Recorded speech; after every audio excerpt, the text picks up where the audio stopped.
Welcome back, everyone.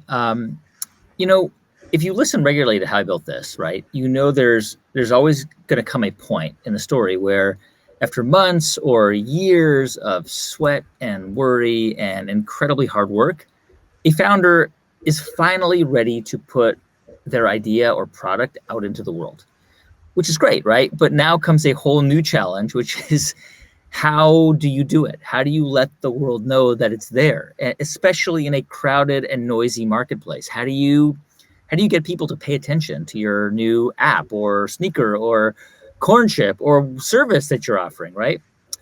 Well, we are very lucky because here with me tonight are three extraordinary guests to talk about the challenges of getting noticed and the very different approaches each of them have taken to marketing their own very different products under very different circumstances. So please join me in welcoming first Nancy Twine, founder and CEO of the natural hair care company Briogeo. Welcome, Nancy. Thank you for having me. We also have with us Jeni Bauer, founder of Jeni's Splendid ice creams. Jeni, it's always great to have you. Welcome back. So glad to be here with all of you. And Troy Carter, friend of How I Built This, the music manager who helped turn Lady Gaga into a superstar and a household name, and then went on to have an incredibly successful career in entertainment and continues to do so. Troy, welcome back. It's great to see you again, as always. I think I just saw you last week. Thank you for having me, Guy. All right. I want to start with this question for all of you, because later tonight we're going to have Gary Vaynerchuk on, Gary V, right? And, he was born a salesman, right? So some people are sort of naturally take to marketing very readily, right? What about each of you? Obviously you've produced things that you were passionate about and you had to put them out into the world, but did it come naturally to you? Would you consider yourself a natural salesperson or marketer? Nancy, let's start with you. Yeah, it's really interesting. Actually, one of my first early jobs was telemarketing. And believe it or not, I spent a few years in high school selling books to people over the phone. And that was probably my first real gig in sales. But for Briogeo, it's so interesting because, I had never sold shampoo and conditioners before either, but especially when you're passionate about the subject matter, it's almost as if you develop this superpower. You develop this, kind of sixth sense for being able to do something that you've never done before because it's so driven innately through the passion that you have for what you're doing. So in that sense, it ultimately did become natural to me. Jeni, how about you? Would you consider yourself a natural salesperson? Gosh, that's an interesting question. I remember when I was growing up, my two grandmothers were such a big influence in my life. One of them was an artist, and the other one was kind of a scrappy, kind of just awesome, make the most out of a dollar kind of woman. And Enid, my grandmother artist, would teach us to do something, and I loved that so much. I loved making things, but it really was when I combined art with what my other grandmother would do, which is to say, like, let's make 10 of them and sell them in the neighborhood, that I really kind of came alive. And so I would say that I'm a maker, first, but that it really, I don't know, sort of came alive in me when I realized that if I create value for someone else, that's the magic for me. Yeah. How about you, Troy? Do you consider yourself to be a natural at sales and marketing? I would say, similar to what Nancy was saying about being passionate. When I'm passionate about something, I just like to talk about it and tell everybody I know about it. So I think, when I get excited about something, I just go. And, and a lot of times with music, it's so easy to share that, I'll share that idea or that song with everybody I could find. One of the things that I've learned on the show is that entrepreneurs oftentimes, long before they launch their product, they have to market themselves, right? Or they have to showcase who they are. So Nancy, let me start with you. On the podcast, you told the story of an early investor who saw you presenting at a small event in New York, and nobody actually approached you except this one investor who said, look, I don't invest in products, I invest in people. So he clearly was impressed with you. It turned out, by the way, this investor was bald and you make hair care products. So you must have really impressed him. What was that? I mean, was that sort of a moment when you realized that you were also part of this, of the, let's say the product, that you also, as the founder of this company, needed to market yourself? And do you think that's true? Yeah, I do think, especially when you're getting your brand off the ground and you're trying to make someone believe in something that doesn't exist. At least for me, during the days that you're referencing, I didn't even actually have physical product. I had product drawn out on a piece of paper. So unless I was able to sell myself and sell my vision and my passion, it would have been so hard for me to convince people to even invest in me. So especially during the early days, and I would say the same is true now, the story that I tell, the reason for being, the vision is so much of what it is that I do and ultimately the product that I do sell. Yeah, Troy, I sort of a similar question for you. I mean, you started out as a music manager in the 90s, working with initially with totally unknown hip hop artists, and then you would go on to represent some of the biggest names in the world. I mean, you sort of famously connected with Lady Gaga before she became famous, and your journey together was the journey of her eventual fame. I mean, did you find that part of what you had to do to create and market successful artists was also to show that you were, you, Troy Carter, were somebody that tastemakers should also listen to and pay attention to? No, that wasn't my intent. It's like actually like a manager's job is almost opposite of that. So it's really about managing other people's careers and building platforms for them. And most of the times managers sort of blend into the background, and I think it was doing good business is eventually what builds your reputation. And in the music industry, I think just over a long period of time, because it's such a small business, if you're doing good business and you're keeping your word and you're following up and you have consistent success with artists, it just naturally ends up building your own brand. But usually with managers, the intent is to actually, a lot of managers are even scared to put themselves out there, because sometimes they become bigger than the client. Yeah. Jeni, when you started out, right, I remember you told us a story on the podcast about you were in the North Market in Columbus, Ohio. You were selling this premium, delicious ice cream. And previously you were kind of had this punk aesthetic. Your hair was dyed different colors, and that was who you were. I mean, but I guess at a certain point, you stopped dyeing your hair pink. You put on a white starched apron. You kind of created this pharmacist type kind of aesthetic, old fashioned kind of clean pharmacist type aesthetic at your ice cream stall.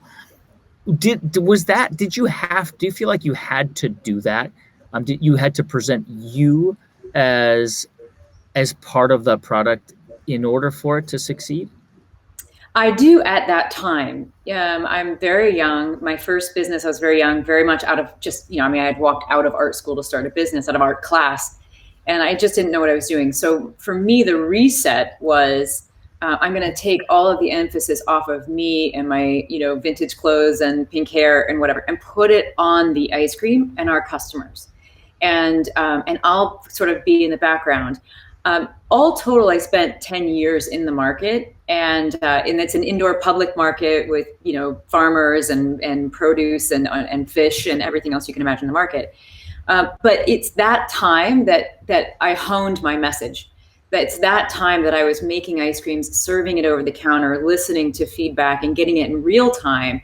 Those years where I honed who I not just who I needed to be, but where I felt the most comfortable. And that's that two-way conversation that entrepreneurs have with their customers, where you really get into the flow with your customers and what you're contributing, and then what people are responding to. So it was the most important time of my life as an entrepreneur. I was listening to some of the conversations in the lounge earlier today among our attendees, and folks were talking about marketing. Like, how do I reach people? What's the best way to do it? How do I, social media is not working for me. Different kinds of questions. But, when you started out, Jeni, I remember, this is in the early 2000s, so like in 2002, you really focused on just making great ice cream. And then you figured people would discover it, and you grow the business one person at a time, which is kind of more or less what happened. Could that kind of organic, slow approach, can you still use that playbook? There are lots of people who are part of the summit who may not have an ice cream brand, but may have a similar product or may have a standalone product, and they're trying to figure out how to break through. Is it, in your view, can you do that by just having a great product and relying on people talking about it and letting it build up over time? Yes, I absolutely, don't let me get on this soapbox. Please get on it. Get on the soapbox. Absolutely can. And in fact, you have to. To this day, our entire marketing game is about quality and creativity, putting out the best stuff we know how, getting better every single year, every day if we can, and being creative enough to come up with something new, knowing our customers intimately and deeply. I really think that that is the way you cut through. At Jeni's, we don't pay for collaborations ever. We don't pay for influencer marketing. We have a tiny budget for marketing. Actually, under $1 million for our entire company. Wow. Tiny. We do everything with creativity, quality, values. And I really do think that that's the way to do it now. It was the way you could do it before. And I think it's the way you do it now. Now, it's slower. You have to, like I call myself, a start small and build entrepreneur. So from my perspective, it's the way to do it. You learn about your customers and their needs as you go. And then when you get bigger, as we are now, we have now analytics and other things that we can look at. So we really do know kind of what people respond to, and we can continue to be creative around that. But it is, I think it's what makes it beautiful and fun and unites us as a company. It's interesting. I wanted to stick with this idea for a moment because I think it's connected to marketing. But how important, in your view, is branding? The reason why I ask is because there actually is a terrific premium ice cream brand in Ohio. I'm not going to name the brand. There is another brand in Ohio. They make terrific ice cream, but it's not a national brand like Jeni's. And one of the reasons why, maybe the ice cream flavors, but to me, it seems like it's the branding. Jeni's is a beautiful, it's beautifully kind of, the artwork is beautiful and the descriptions are beautiful and the branding and the logo is beautiful. How much do you think that matters? I actually think it's more about, it goes back to making what your customers want, and it goes back to just figuring out what people want and giving it to them. And it's the two-way conversation you're having. So it's also what we're here to do and what I started with when we were young. But we did not have a perfect, great, brand from an art point of view for a really long time. In fact, for many years, it was me going to Kinko's. Literally, I would draw one version of a poster, go to Kinko's, print them out, and put them on signposts. And obviously now, we're bigger and we have a bigger, but we've made so many mistakes on that front too. I think that it's more about knowing who your customers are and just going deep and making them really happy. And I think you can do that with any look you want to, honestly. You might get some attention for your brand somewhere and that can draw some attention to you. But I think for us, we've had way more attention on our quality and the things that we're here to do, which also happens to be also creativity. So of course, and I come from art, so of course we're gonna be doing that. But I really think it's about your relationship with your customers. Nancy, sort of same question to you about organic growth. One of my favorite things about your story is you were working in finance on Wall Street, and after your mother passed away, you were inspired to to do something different, do something that meant more to you, and you created a hair care brand, and you didn't know anything about. Not only did you not know anything about the chemistry and how to make it, you spent a few years really digging into this industry and calling up chemists and scientists and learning about it and becoming an expert and then launching a brand. You are in an incredibly competitive space, right? Hair care, beauty, it's a exploding multi-billion-dollar sector, but it's still highly competitive. And you walk into a Sephora or an Ulta, and there are just like thousands and thousands of brands. So you are still, even though you are getting more and more attention, you're still comparatively small. How do you, what do you think about organic growth, word of mouth, in an age of social media and influencers? Does that work in your view? Yeah, in terms of organic marketing and organic growth, one of the first largest marketing initiatives that I invested in at the very beginning was sampling. And this was in the very early stages when, Birchbox and Ipsy and a handful of those sampling boxes were becoming really prominent. And I felt like out of all of the marketing levers, if I could just get people to try Briogeo, I would have the strongest conversion. And that's really what I started doing. I started investing in sampling, and those samples would convert to full-time purchases. So we'd make our investment back. The retailers would be happy. We got a lot of site traffic to Briogeo.com, and we were really smart about retention and loyalty. So one of the first things that we did, like I said, was double down on sampling. And then over time, influencer marketing started becoming really big in beauty, especially on YouTube. And what I was really careful about was not just going out and finding influencers that worked for other brands, but I really tuned in on the influencers that were already organically talking about Briogeo. And they had been doing so for some time, so I knew that they authentically liked the products. And then over time, we would start, paying select influencers because it's the right thing to do. They're investing their time in making this incredible content. And as we started doing more of that coupled with the sampling, that's really when things started to click and we saw a phenomenal increase in our organic growth over time. And was that, and one of the things that just struck me about your story is how kind of methodical you were. I remember you talking about the spreadsheets that you put together about on everything. You have to do the work, right? So how did you identify and locate influencers? How did you even start to know which ones to go to? Yeah, so we, set up different, trackers. So every time a YouTube influencer or Instagram influencer would talk about the brand, you're right, we started tracking that information in the spreadsheets. And then we'd also look at the data to really understand, out of all these influencers that are organically talking about the brand, which ones are actually converting to sales on our website. So it was really being strategic about partnering with people that were organically talking about the brand, but then also were translating to their audience, because that's really important as well.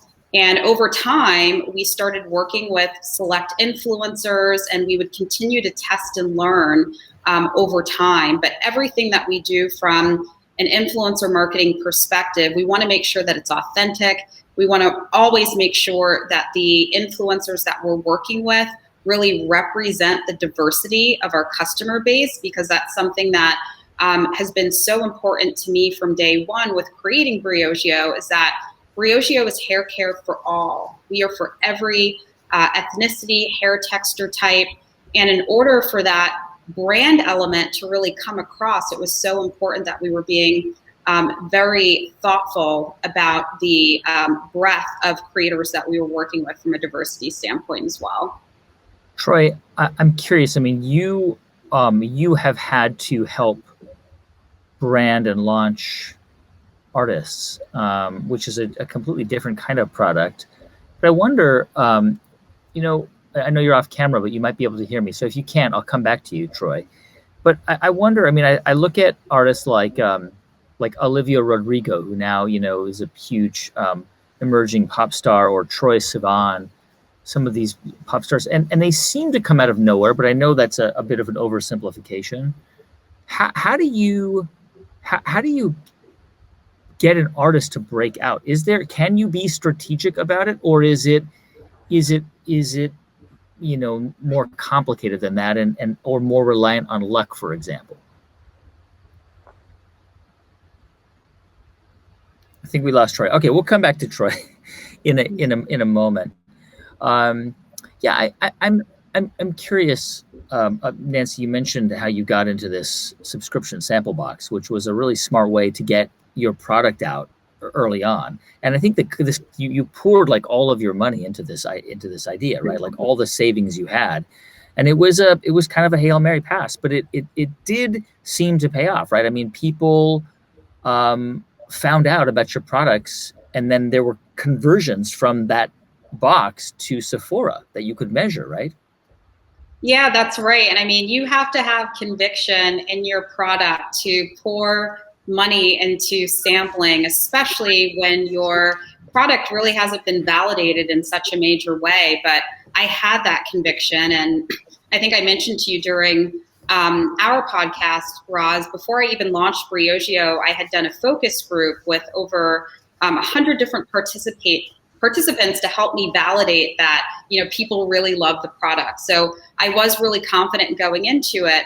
And even just after our first sampling program, I mean, the amount of reviews and feedback that we got on top of the sales conversions was just so powerful. And the thing that I tell people about that program is that it wasn't just about the sales, but it was about the validation as well, which was so helpful throughout the journey, especially when I was knocking on the doors of Sephora and other key retailers to really have those proof points. So it certainly was very powerful, and still a marketing tool that we leverage quite massively today. Yeah, Troy, before we lost you, I was asking you about how, I mean, you obviously have marketed a different kind of product, pop stars and musicians. And I think about, I'm just off the top of my head, like Olivia Rodrigo, who's kind of blowing up today, or Troye Sivan. I'm just a couple of random stars. How much of their kind of visibility is connected to a very strategic, methodical plan, and how much of it is connected to just luck or what the industry wants people to listen to? I mean, can you actually, with determination and the right strategy, create a star? Is it possible?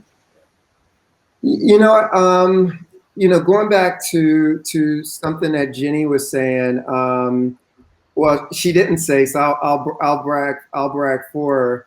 I think from a product perspective, Jeni's product was probably the best ice cream I've ever had. I never heard of it before. Somebody sent it to me, and it was probably the best ice cream I've ever had. And I think I've told probably 25 other people about the ice cream as well. And it's very similar with music, right? When the music actually has to be incredibly great for it to cut through consistently.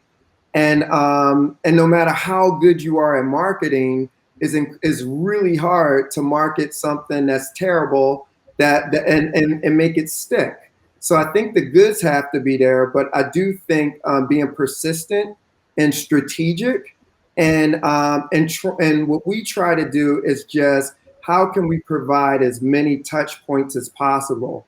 Because with all of the noise out there, it's about just, if I can just consistently put this out there, because people might not have heard it this week, but they may hear it next week, or they might not have heard it on the radio, but they may hear it in this Stranger Things sync, or this movie trailer, or at a basketball game. I was talking to different people who are attending the summit earlier today, and hearing about what they're working on. And most of the folks here don't have multi-million-dollar budgets, and the startups are working with tens of thousands of dollars, maybe if they're lucky, hundreds of thousands, but not enough to do the kind of marketing that huge companies can do.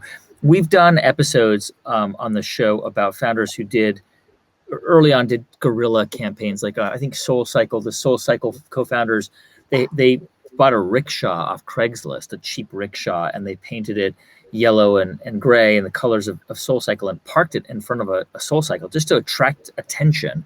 Cotopaxi, which is an outdoor gear company, has a llama. Actually, it has a llama on its premises.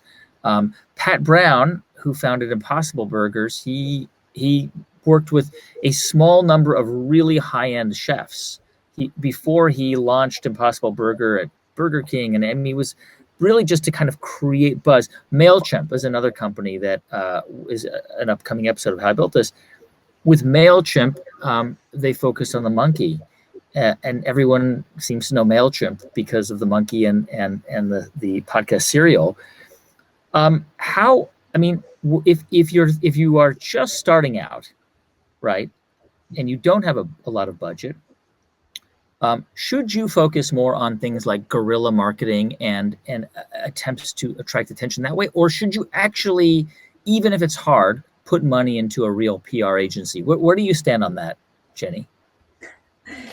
Oh goodness. Well, it depends on what you're making, what your product is. Definitely, if you're like me and you've got a product, something like ice cream, I'm going to say, get out there and talk to people, get out there and hand out ice cream, go wherever you can, give it out, put up your signs, do your drawings, whatever, get on we had ice cream carts, sort of like the rickshaw that we would pedal around, put our logo on and get out, just show up everywhere. Other kinds of products or services, obviously that doesn't help as much. You really do have to have it, be explained better, and maybe it is better to put it all into a PR campaign. So it is kind of like, know the customers you're targeting and know what your business is and how to convey that message out there. But if you're like me, I do think that just boots on the ground, getting out, meeting your people, getting out in front of people, it's a street fight, it's every single day, constantly. It still works really, really well. Which in a post-pandemic world will be possible. Nancy, you actually hired, I think you hired a PR firm early on when you, again, did not have a whole lot of money, but you kind of used every last cent you had for it. Was that a game changer? Was that crucial? Would you have done the same thing if you were doing it now? Yeah, I think it was helpful, but there really were a mix of things. And going back to your question of, founder as being the brand, one of the things that I did in addition to PR is I was constantly out there pushing Briogeo. I was at every trade show. Sephora started us in 25 doors. It was always my dream to be in every single Sephora door, which we are now.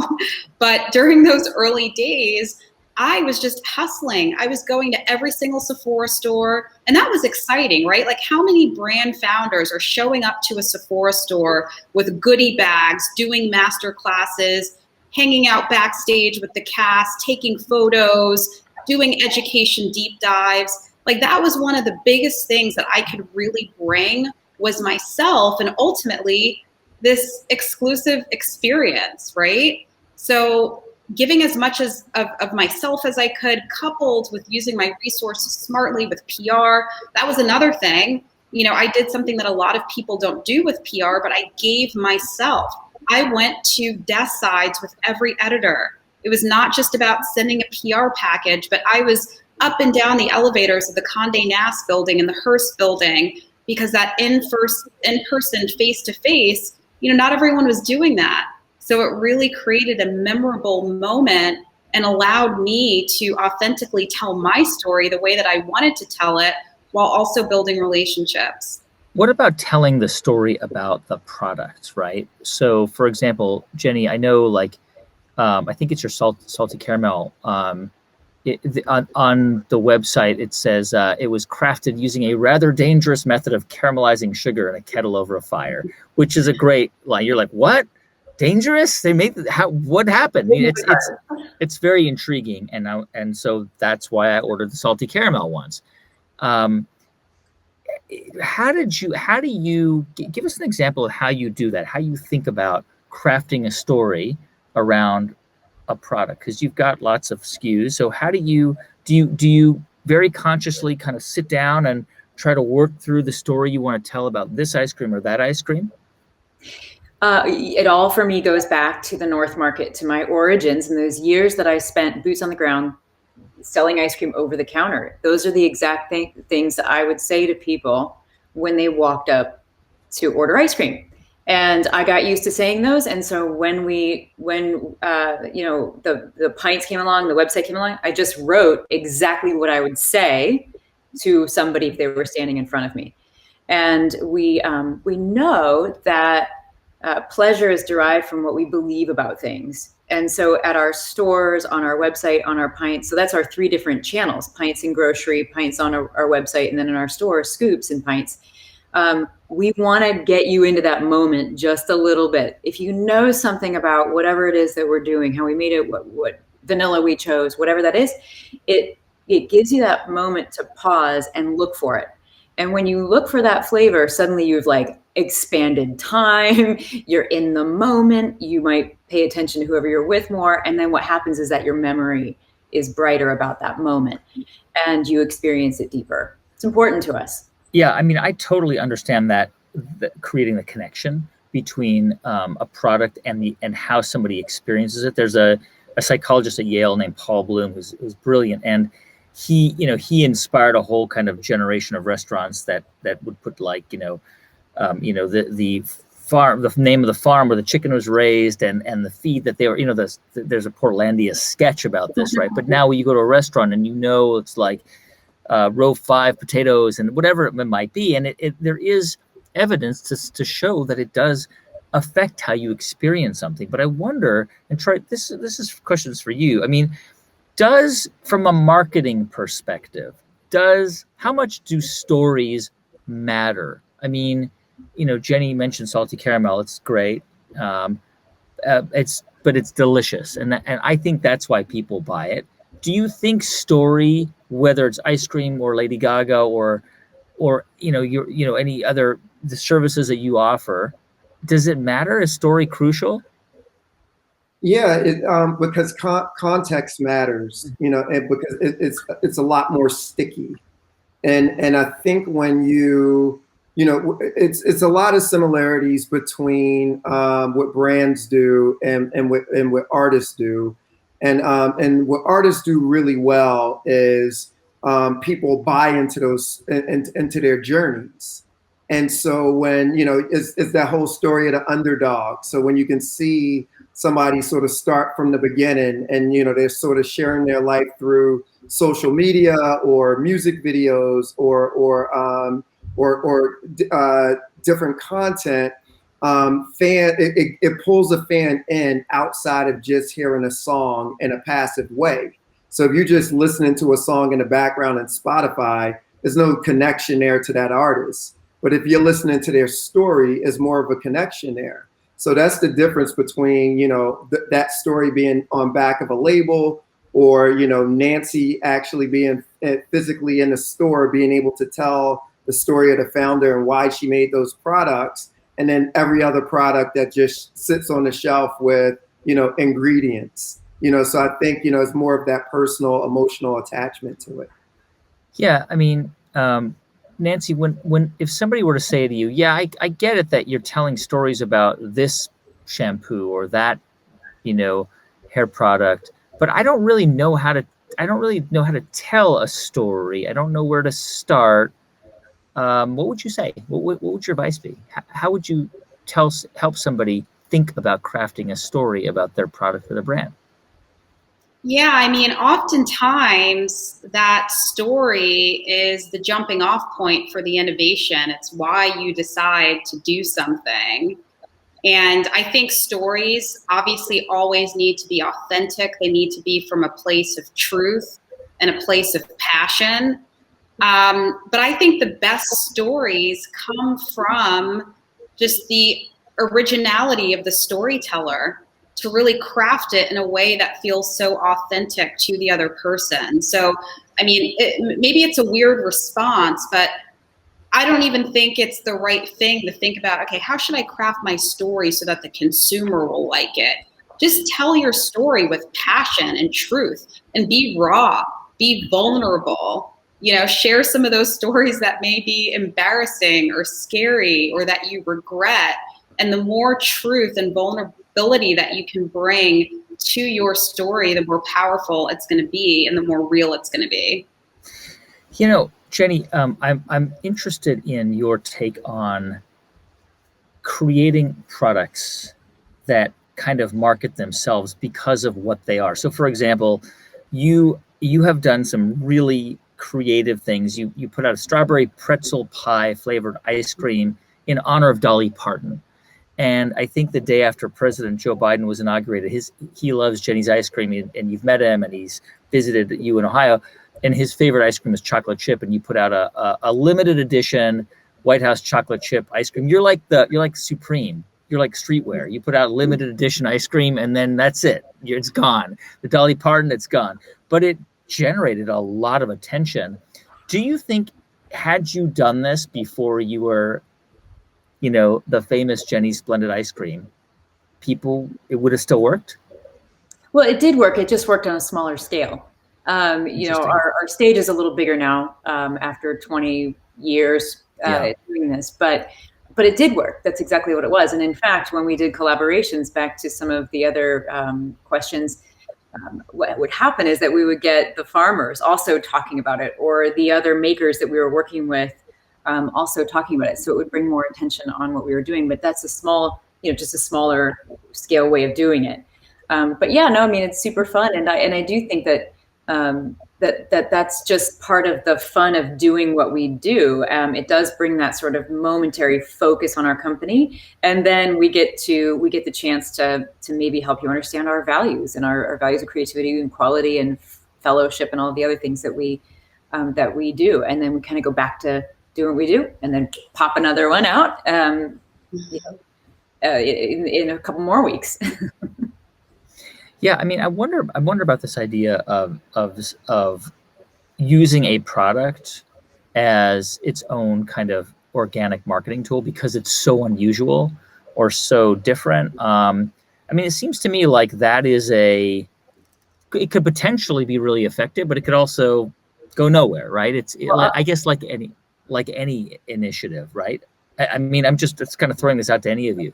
I mean, I would love to. I mean, absolutely. In that world, we have to still live up to all of our values. So we did everything bagel this year, which, has the potential of being an ice cream that does not taste good.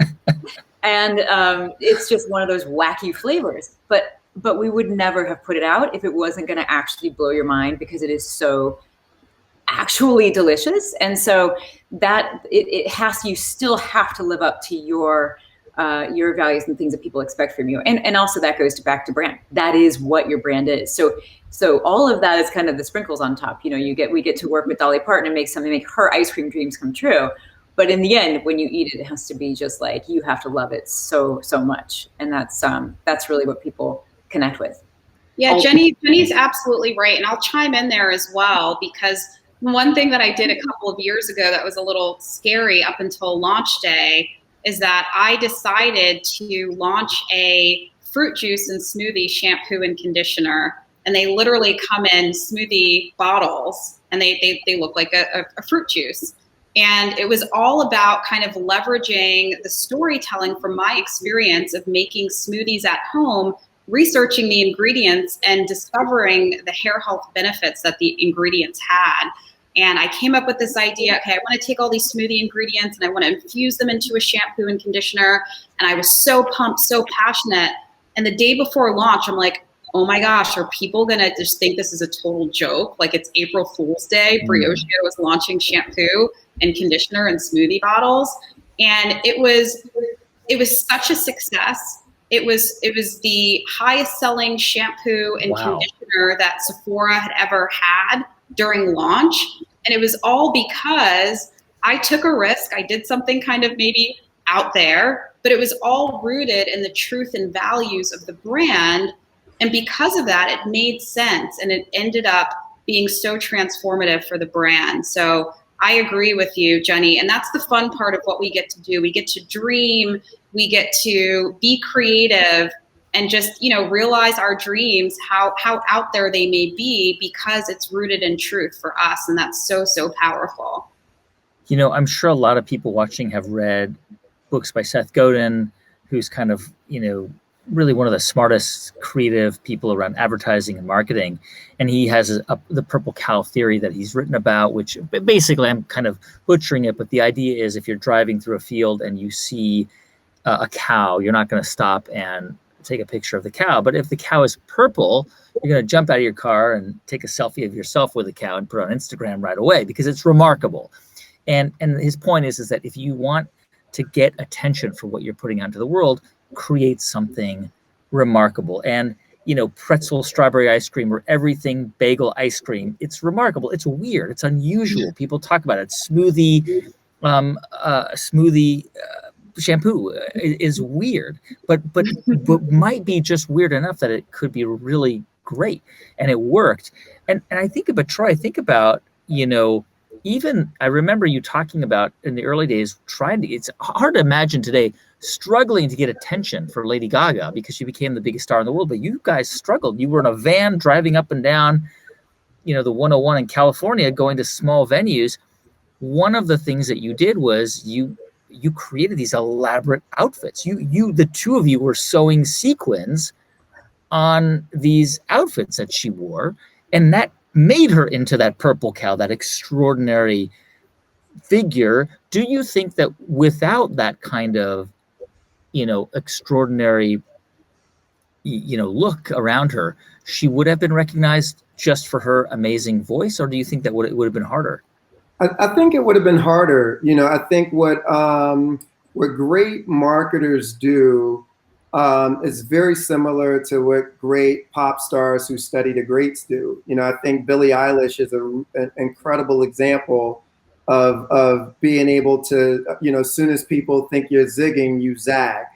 And you always keep people guessing, and you keep your customers or your fans just excited about what you may do next.